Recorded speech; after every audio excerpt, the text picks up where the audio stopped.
What's up, y'all? The Eastern Conference is looking a lot different than I expected. I made a video about a month ago predicting what I thought the Eastern Conference standings would end, and I will put a screenshot of that up, and I will put the real standings throughout the video. Starting with the Detroit Pistons, they're number one in the East. I predicted them to be fifth, and Cade has just looked like a fringe first-team All-NBA, maybe in the running for MVP type of guy. He made third-team All-NBA last year, and so it looks like he's making that jump to at least second team. Caden Duran has looked like one of the best two-man games in the league right now. And after their win versus Philly, they are on a 9-game win streak. Currently, obviously, number one in the East, only losing 2 games. And then dealing with injuries to 7 rotation players, but they still have guys like Paul Reed and Dennis Jenkins to step up. So they just play good, gritty basketball where they out-hustle you and just beat you that way. And they're second in the league in defensive rating right now. They're second in opponents' points per possession, second in opponent field goal percentage, and third in turnover percentage. So they're just this good, gritty team that's going to out-hustle you and play quality defense on you, just like the old Detroit basketball. So overall, just a great and surprising start for them. Next is the New York Knicks, who are second in the East. I predicted them to be second. And Jalen Brunson is looking great in Mike Brown's new offensive system, playing him more off ball, averaging 28 points per game, 6.5 assists. Right now, the Knicks are third in offensive rating. Cat is not where you want him to be, but he still dropped 39 versus the Heat last night with no Jalen Brunson. And the only thing against the Knicks is their defense. Obviously, it's more in a playoff sense with Jalen Brunson and Karl Anthony Towns having to be on the court at the same time.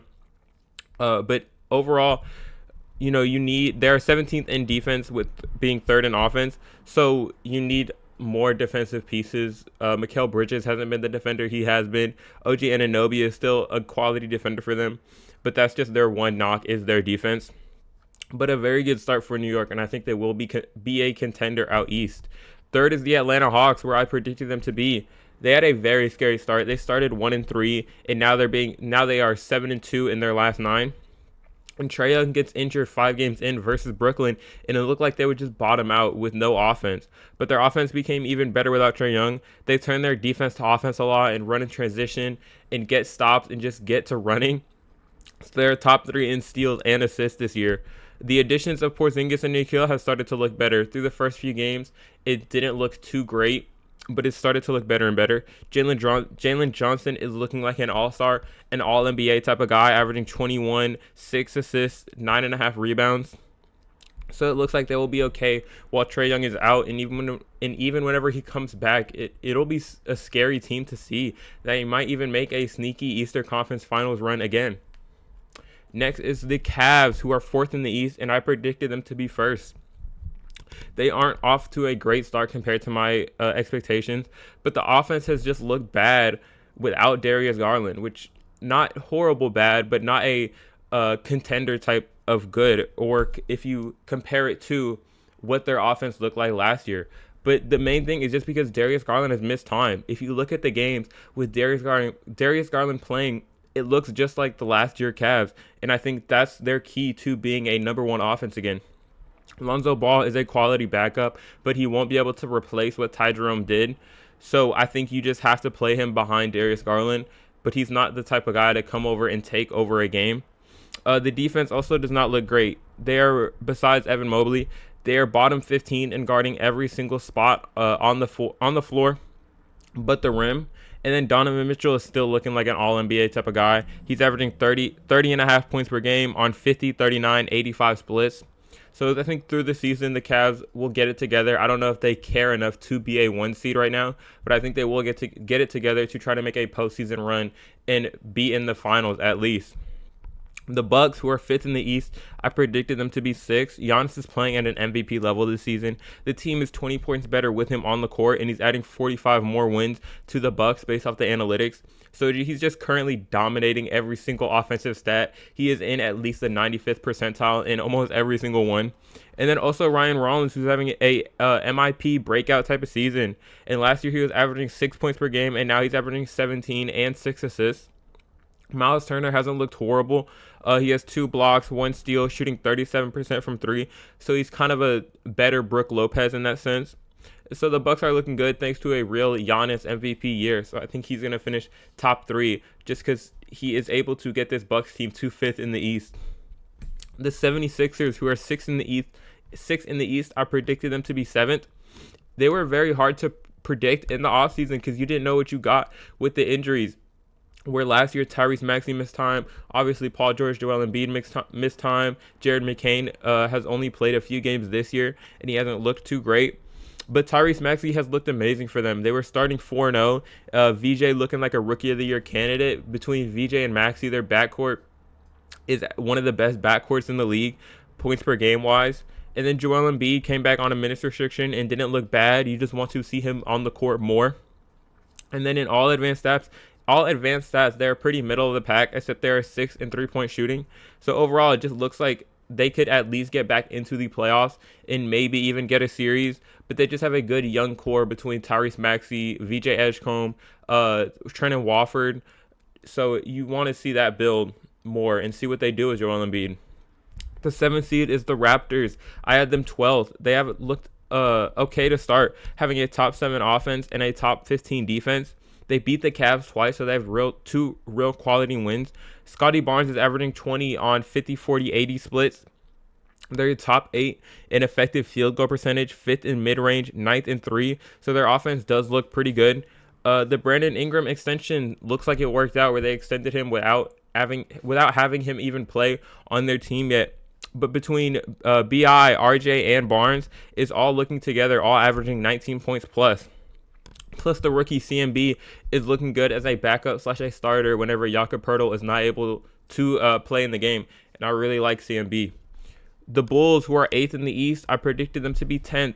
They started 5-0, which was just a real surprising start to the season. Now they are on a 4-game lose streak. But I did like their start to the season. Giddey's looking like an all-star in his 9 games played. He's averaging 21 points, 9.6 rebounds, 9 assists on 58.5 from 3. Ayo Dosunmu is averaging 15 on 50, 45, 91 splits in his 9 games off the bench. So this is just crazy shooting splits for Ayo Dosunmu. And then Modest Buzelis is making a promising sophomore year leap, almost shooting 50, 40, 90. So it's exciting to see him really step up. And so you're having all of this success without Kobe White even playing a game. He's still on the bench with his injury. So there's a lot to be excited about in Chicago, whether that's falling to the play-in again or maybe you even clinch a top 6 playoff spot. The Orlando Magic are 9th in the East. I predicted them to be 4th. This one is a real disappointing start to the season.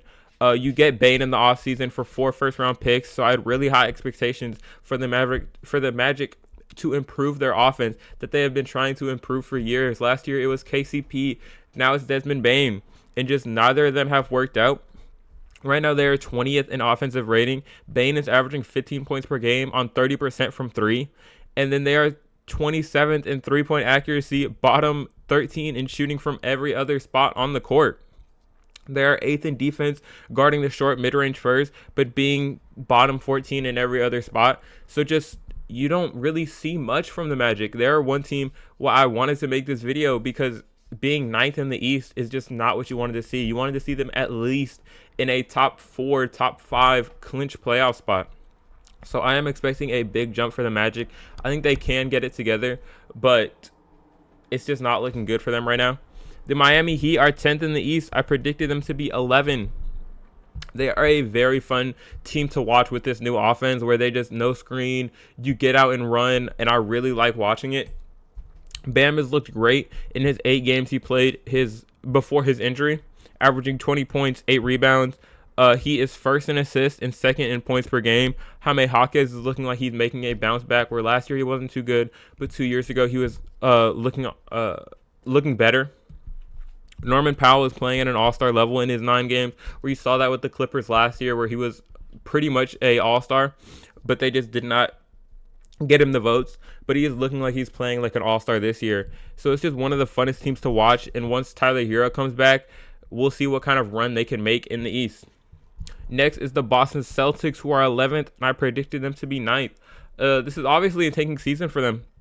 but there are a lot of close games and interesting games to watch. So it's very entertaining to watch them play. First option Jaylen Brown has looked good. He's averaging 27 points per game. Second option Derek White hasn't looked as expected, but their defense is still good, being seventh in the league and third in opponents' effective field goal percentage.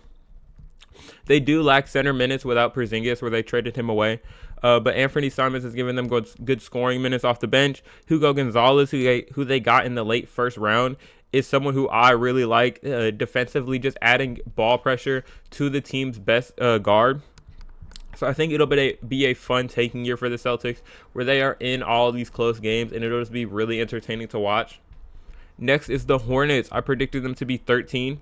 They have one of my favorite rookie cores between Colin Kneppel, who is a Rookie of the Year candidate, Ryan Kalkbrenner, and Sion James.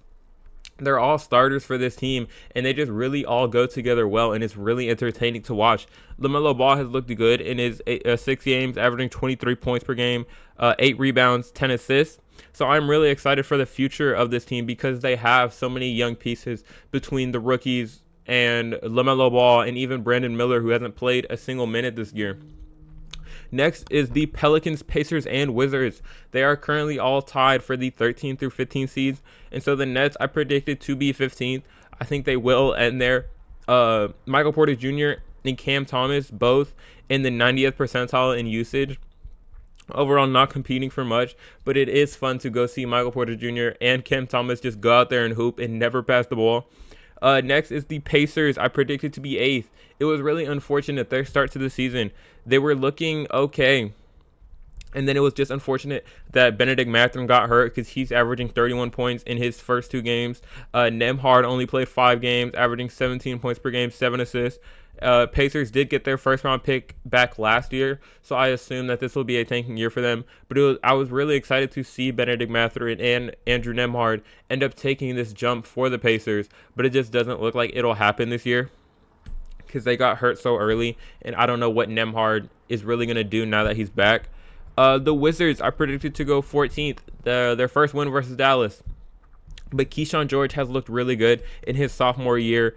Trey Johnson is someone I really like coming from the draft, who's just a great scorer. I think he will get more opportunities as the season goes on. Alex Sarr is showing improvements, which you really want to see. And the Wizards are just a promising young team to watch, and they are really fun to look at and see where you think these pieces will go. All right, that'll be it. Thank you guys for watching. Make sure y'all like, comment, subscribe.